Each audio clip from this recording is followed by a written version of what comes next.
Assalamualaikum warahmatullahi wabarakatuh. Kita bertemu dalam satu lagi sesi Q&A dan kali ini saya mendapat soalan tentang isu yang baru timbul baru-baru ini berkenaan makan di khalayak ramai ataupun di tempat yang terbuka pada siang hari bulan Ramadan. Okey. Jadi soalan yang saya dapat, Assalamualaikum Kapten. Waalaikumsalam.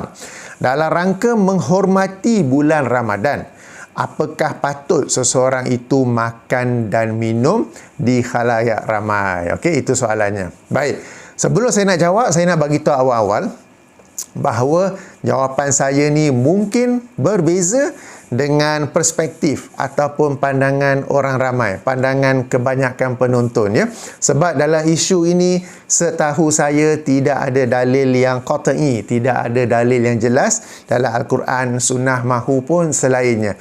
Maka ia banyak bergantung kepada pandangan masing-masing. Dan ini adalah pandangan saya yang mungkin berbeza, mungkin memeranjatkan dan mungkin ada yang tak setuju. Jika tak setuju, tak mengapa. Jika nak komen, sila komen di bahagian komen di bawah. Kalau setuju pun okey jugalah. Baik. Bagi saya, untuk kita menghormati bulan Ramadan, ia adalah dengan cara kita berusaha mentaati hukum syarak.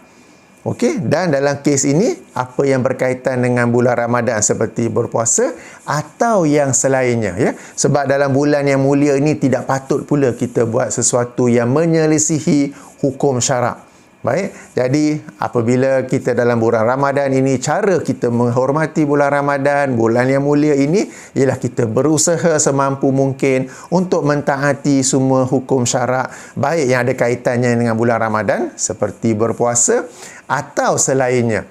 Menghormati bulan Ramadan bukanlah dengan cara mengikut pandangan ataupun perspektif orang ramai, sebab orang ramainya pandangan boleh berbeza-beza bergantung kepada di mana mereka berdiri atau di atas apa mereka berdiri. Orang yang berpuasa dalam bulan Ramadan, dia menghormati bulan Ramadan kerana dia mentaati hukum syarak, yang ini berpuasa.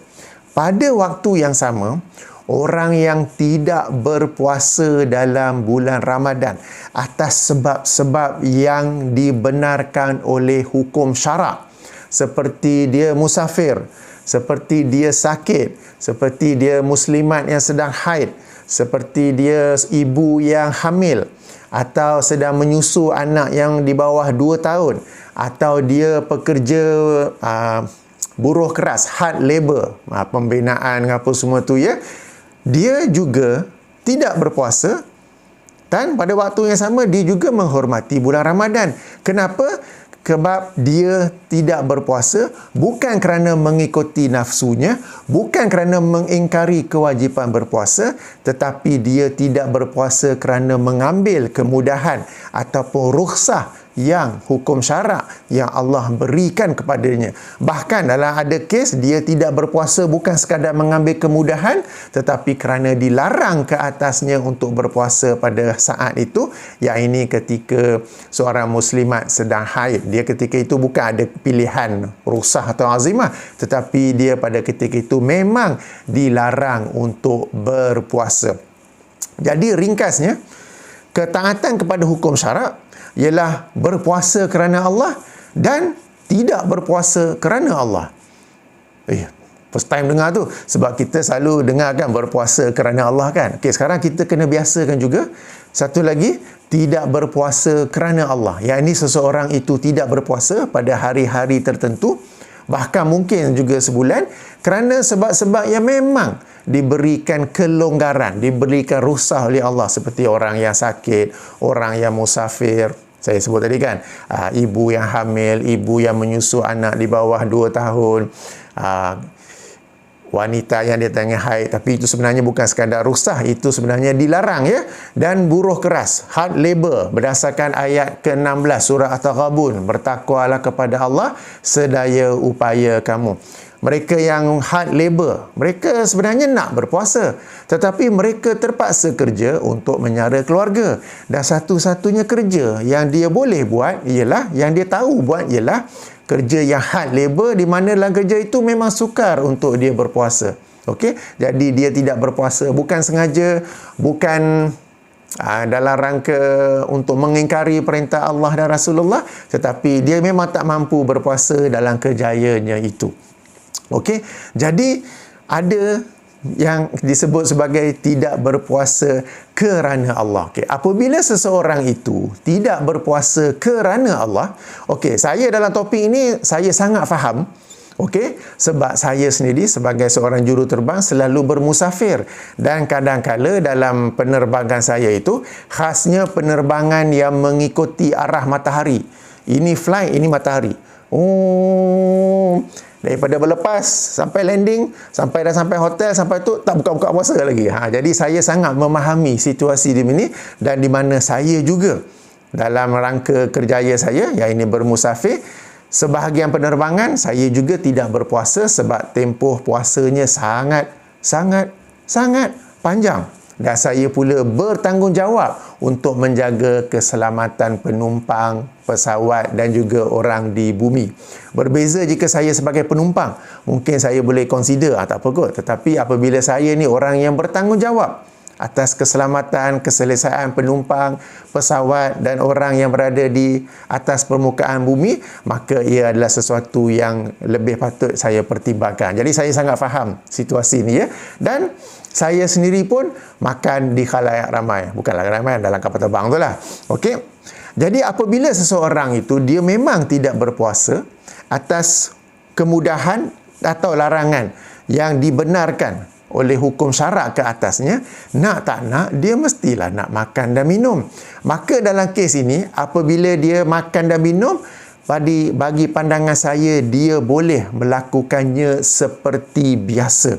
Maksud seperti biasa di sini ialah ia di pertengahan antara dua ekstrim. Ekstrim pertama, dia tak perlu katakanlah seseorang itu bekerja di pejabat dan dia tidak berpuasa atas sebab-sebab yang dibenarkan oleh hukum syarak. Maka dia nak makan lunch sebagai contoh, makan tengah hari. Dia tidak perlu sorok-sorok masuk ke bilik store ke, masuk ke bilik gelap mana ke, duduk bawah tangga ke, makan senyap-senyap. Okey, tak perlu sampai extend seperti itu, dia boleh makan seperti biasa. Itu satu ekstrim. Ekstrim lain pula, janganlah pula dia makan dengan cara mengwar-warkannya kepada orang. Woi, sedapnya geng, kau tak nak makan ke? Puasa? Alah, kesian lah. Garingnya ayam ni. Sedapnya, ish, rugi kau tak makan. Tak payahlah sampai ke extend itu. Maknanya seperti biasa ialah, jika sebelum ni di luar bulan Ramadan, dia juga makan tengah hari di kafeteria pejabat ke, di restoran bersebelahan ke, di medan selera ke apa ke, dia pun pergi sana dan makan seperti biasa.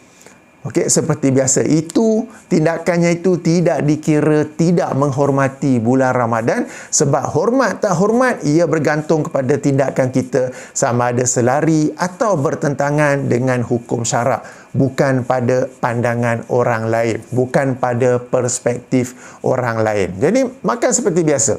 Tak perlu sorok-sorok masuk bawah tangga mana tempat gelap tersembunyi dengan sawang lalu apa, tak perlu pula mengwar-warkannya, mengheboh-hebohkannya kepada orang lain. Ya, jadi sekali lagi, bagi pandangan saya, dia boleh makan seperti biasa.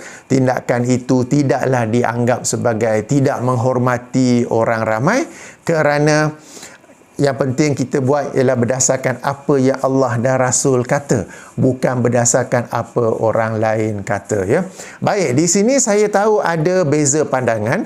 Sebagai contoh, berdasarkan isu yang timbul baru-baru ini, seorang ulama, seorang ustaz yang saya hormati di Malaysia ni, Ustaz Dr. Zulkifli Al-Bakri, ya, bekas Menteri Agama kita, bekas Mufti Wilayah Persekutuan kita dahulu. Beliau juga ada menulis sebuah artikel dalam isu ini. Link bagi artikel tersebut ada saya bagi di bahagian description. Beliau menulis agak panjang, tapi sebagai kesimpulan beliau menulis, akhir kalam, kami berpendapat bahawa hukum seseorang yang ada keuzuran untuk tidak berpuasa makan di siang hari bulan Ramadan adalah diharuskan. Namun begitu, dia hanya boleh makan dan minum di tempat yang sunyi dari penglihatan orang ramai bagi menjaga dan memelihara diri dari fitnah. Ni saya sedang baca daripada website ni tau. Okey, link saya dah bagi ya. Saya baca dari website-nya. Dia, namun begitu, dia hanya boleh makan dan minum di tempat yang sunyi dari penglihatan orang ramai bagi menjaga dan memelihara diri dari fitnah serta menyelamatkan orang ramai dari sangkaan buruk. Lalu mereka mendapat dosa kecuali dalam keadaan jika orang sekelilingnya mengetahui keadaan uzurnya yang dibenarkan oleh syarak untuk tidak berpuasa. Okey, dan dalam rangka sampai ke kesimpulan ini, beliau ada menukil pandangan ulama apa semua tu ya. Jadi saya menghormati Ustaz Dr. Zulkifli Al-Bakri, saya membaca dengan cermat penjelasan beliau di sini, cuma saya tidak bersetuju. Okay. Saya tidak bersetuju atas sebab-sebab yang saya bagi tadi ya. Ataupun ringkasnya bagi saya, kehidupan kita ini bukanlah berdasarkan apa yang orang kata, tetapi adalah berdasarkan apa yang Allah dan Rasulullah kata. We shouldn't live our life based on what people say or what people going to say. We should live our life based on what we believe is the truth, and the truth is what Allah and His Messenger say. Okey? Jadi sebab kalau kita nak hidup dan kita nak ambil kira apa orang kata, dan orang buat fitnah lah, orang buat tuduhan lah, apalah, tak jalan hidup ni. Saya pun tak buat video ni kot kan. Tapi kita meneruskan hidup ini, kita menjalani hidup ini berdasarkan apa yang Allah Rasulnya kata. Jadi apabila Allah dan Rasulnya, hukum syarak berkata dalam kes-kes seperti ini, anda ada pilihan, anda ada kemudahan, anda ada rukhsah untuk tidak berpuasa. Bahkan dalam ada kes memang dilarang untuk berpuasa, maka nak tak nak kena makan, nak tak nak kena minum. Dan makan dan minum tersebut tak perlu di tempat yang tersembunyi, asalkan juga bukanlah pula untuk diwar-warkan kepada orang ramai, macam saya bagi contoh tadi tu kan. Okey, jadi kita buat berdasarkan apa yang kita percaya ia adalah perkara yang betul, dan ia bukanlah sesuatu yang menyalahi hukum syarak, bukanlah juga sesuatu yang sebagai tidak menghormati bulan Ramadan ya. Bahkan dalam kes ini kesalahan tidak terletak pada orang yang tidak berpuasa kerana hukum syarak, tetapi pada orang yang memfitnah atau membuat tuduhan atau berburuk sangka. Kau tengok dia tu pakai tudung labuh, tapi makan Burger King dan something like that lah kan. Tengok dia tu pakai kopiah, ada jambang apa semua, tapi makan kedai mamak, kuah banjir apa semua kan. Orang yang mengata tu dia yang salah, sebab memfitnah, berburuk sangka dan membuat tuduhan-tuduhan tertentu adalah sesuatu yang dilarang oleh hukum syarak, baik dalam bulan Ramadan maupun di luar Ramadan, bererti sepanjang tahun. Okey, maka dalam rangka menghormati bulan Ramadan, sepatutnya mereka itu yang tidak memfitnah, tidak berburuk sangka dan tidak membuat tuduhan. Boleh tangkap ke? Okey, saya ulangi mungkin dalam susun kata yang lain.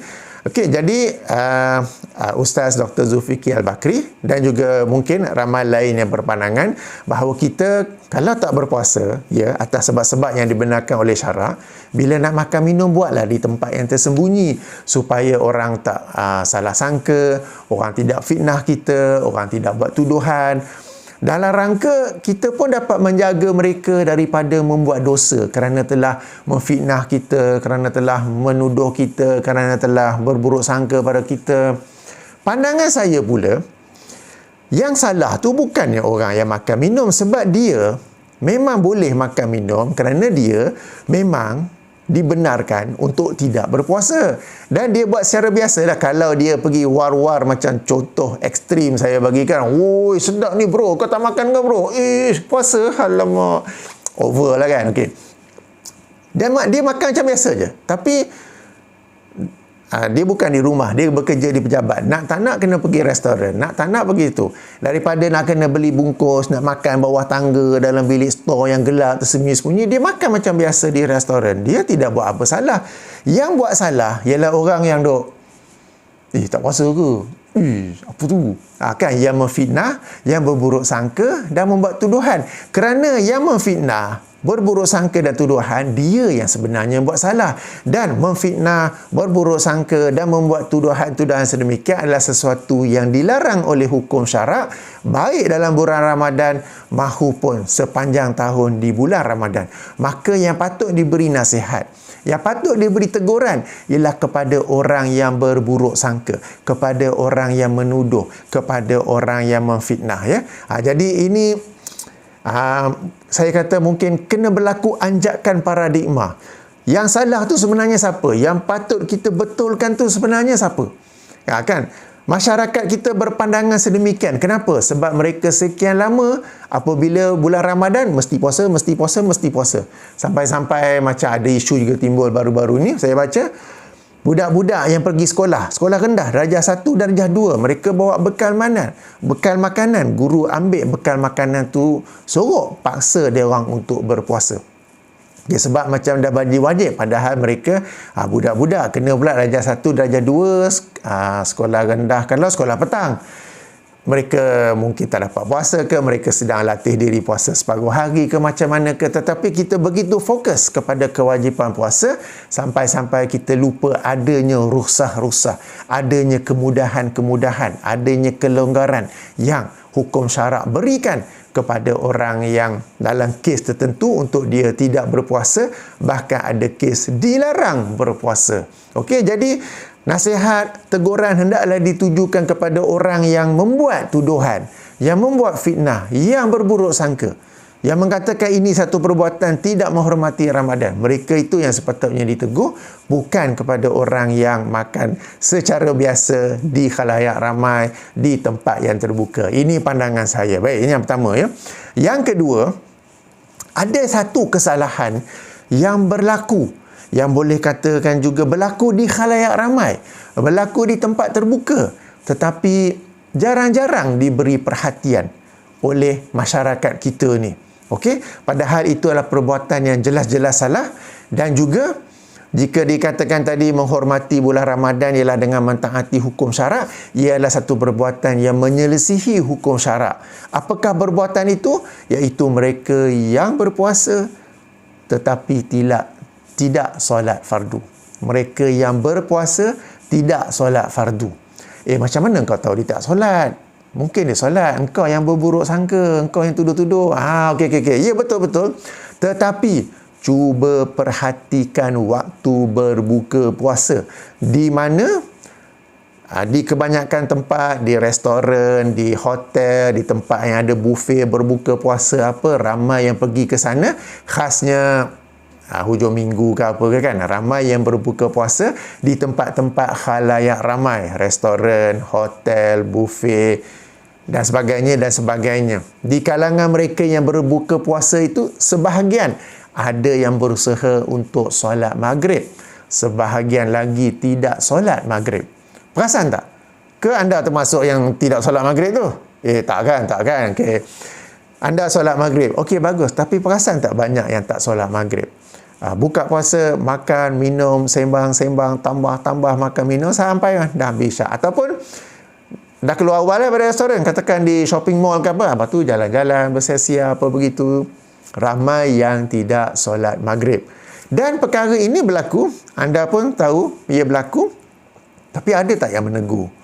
Ada tak yang bersuara tentang perkara ini?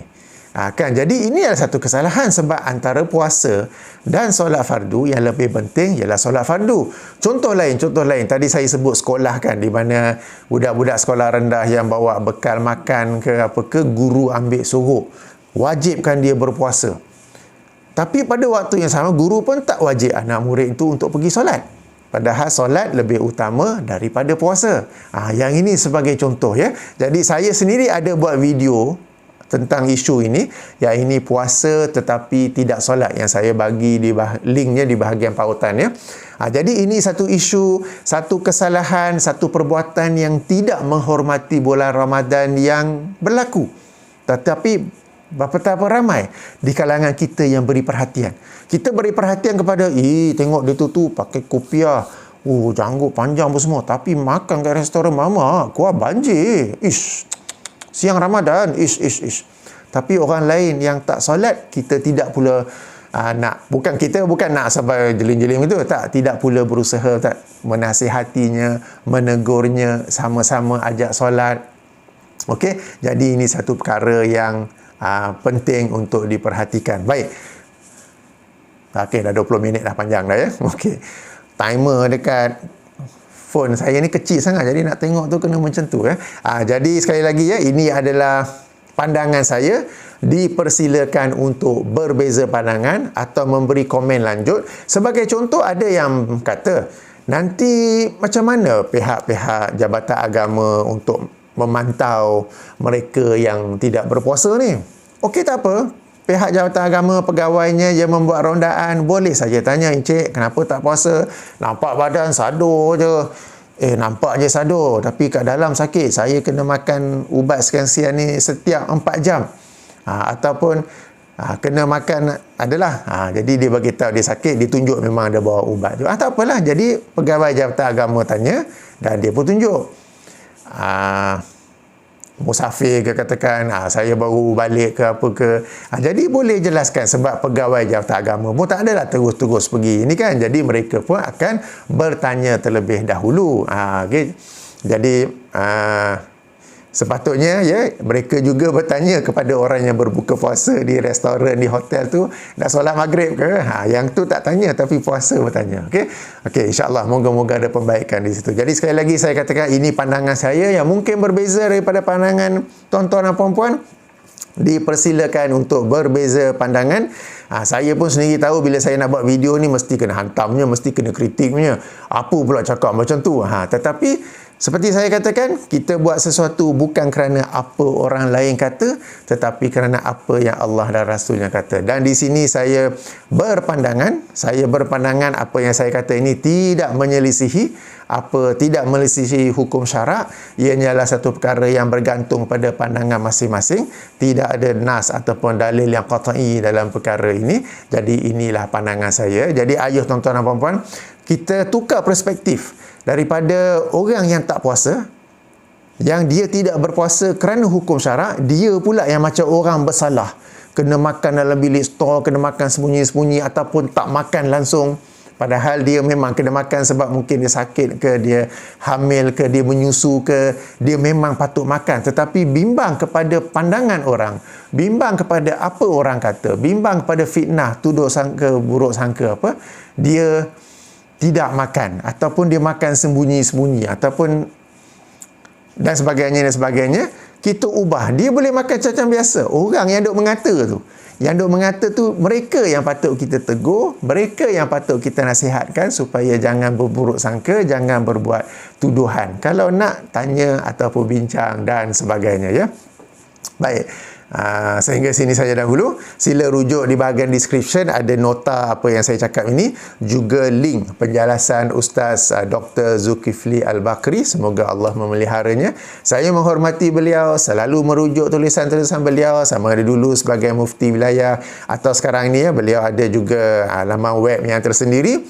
Tetapi dalam beberapa kes saya berbeza pandangan, dan perbezaan ini saya lakukan tanpa melepaskan sifat hormat saya kepada beliau ya.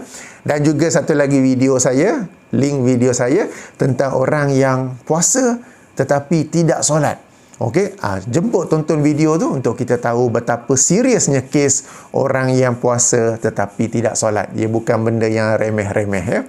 Baik. Subhanakallahumma wa bihamdika asyhadu an la ilaha illa anta astaghfiruka wa atubu ilaika. Assalamualaikum warahmatullahi wabarakatuh.